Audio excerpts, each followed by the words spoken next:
Yeah, boom, the sound consumes. Get the ill style and this go boom, bang, like boomerang slang when we come back. Every man, every woman hype on the track. To me, breaking is a lot of different terms. It means to me, you're breaking out of your doubts, you're breaking out of your fears, you're breaking out of your shell, you know, you're breaking boundaries, you're breaking through all kinds of things. So to me, it's a metaphor, and it's a beautiful way to find yourself. What's up? My name is Kid Glide, president of the Dynamic Rockers. The art form of breaking, there's a lot of different terms. The term that our culture likes to stick with is breaking. There has been breakdance, which our culture has basically blamed the media for that term, but a lot of the old school say that that's the term they used. B-boying was used a lot.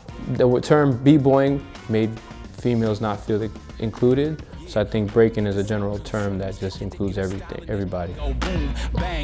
4 basic elements of breaking is top rock, footwork, power moves, and freeze. There's other sub-elements and other categories that help to add to the dance, but those are the 4 basic.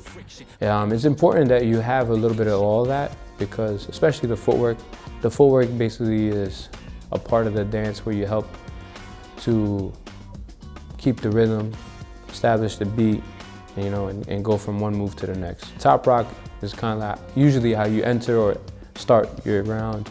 Freezes is when you're trying to make a point, and power moves is when you get the crowd on your side. When they would throw the break, the breakers would get down, the cipher will open up. How we express ourselves with our bodies is when we communicate in the cipher, taking turns, you know, showing what we could do, or just speaking with each other. Because then, you know, I could do a certain move, and then that person will follow how they do that move, and then go on and on, right? It's communication, but it's not talking. It's like dancing and listening to the music, interpreting what you hear. What's unique about this culture is the way we present ourselves, the way we walk, we talk, we dance, the way we're able to interact with each other. Anybody could be a part of it. You know, you just gotta be able to speak the language, you know, within the dance, within how we talk to each other, and how, you know, we just live. It's a way of life. Welcome to the South Bronx, the birthplace of breaking.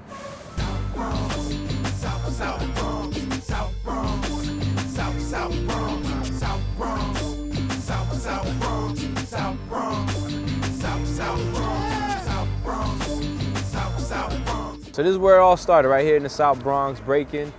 And Kool Herc's parties, all the DJs that would play, the hip hop parties, everybody would come down and celebrate, you know, having a good time, because they were going through a lot of poverty and all kind of political and stuff at home and all kind of stuff that was just negative. This was their place to express themselves in a positive way.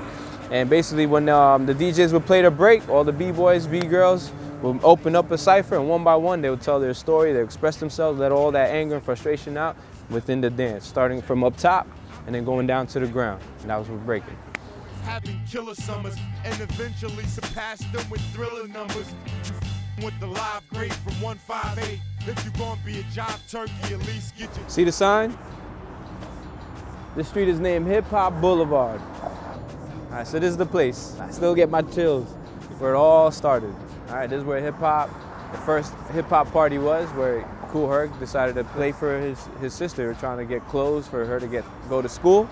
Breaking started around 1973 when Kool Herc started his hip hop parties amongst other DJs. They would have these parties, and it started with the African American community, right? But the Latin American community was always involved. The stories would vary. You know, a lot of the general consensus would say, hey, breaking was a way for us to get out of gangs, and it was for a lot of people. A lot of gang members would do that. But as far as the violence, didn't really go away. You know, it wasn't as bad. There was no killing, but it was known that after a battle, if someone's feelings were hurt, especially if they were losing, that it would end up in a fight. But you know, it was a way in the future people were able to settle their differences or their beefs, you know, instead of having to fight. Breaking, everybody did it. If you walk around the subway and you put on a break beat, you will definitely see someone trying to reminisce about the past, or they bop their head because they used to break back then. So along with other fads, it died out. But when it died out, the ones that were doing it and traveling helped to spread it around the world. And they plant the seeds in all these different cultures. And then those cultures got to add to this dance. And now it's a worldwide phenomenon. And it came back to the States. And I don't think it's going anywhere now.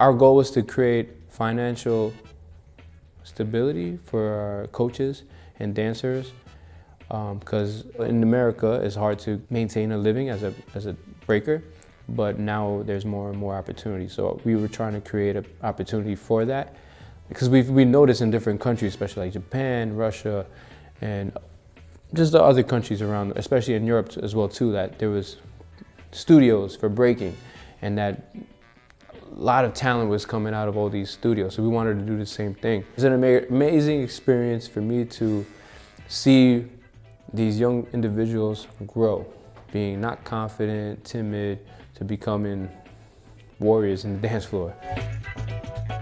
I would just love to pass down the things that helped me to get through life, the things that have helped me to gain confidence, to become the man that I am.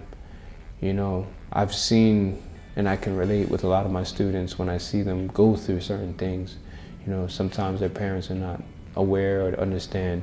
Watching these kids grow and accomplish things that I've accomplished and things I haven't accomplished, you know, is a major accomplishment for me.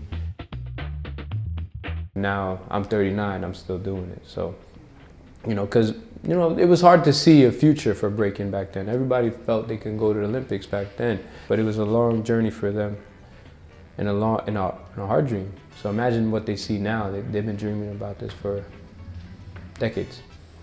1, 2, 3, ニュースディグ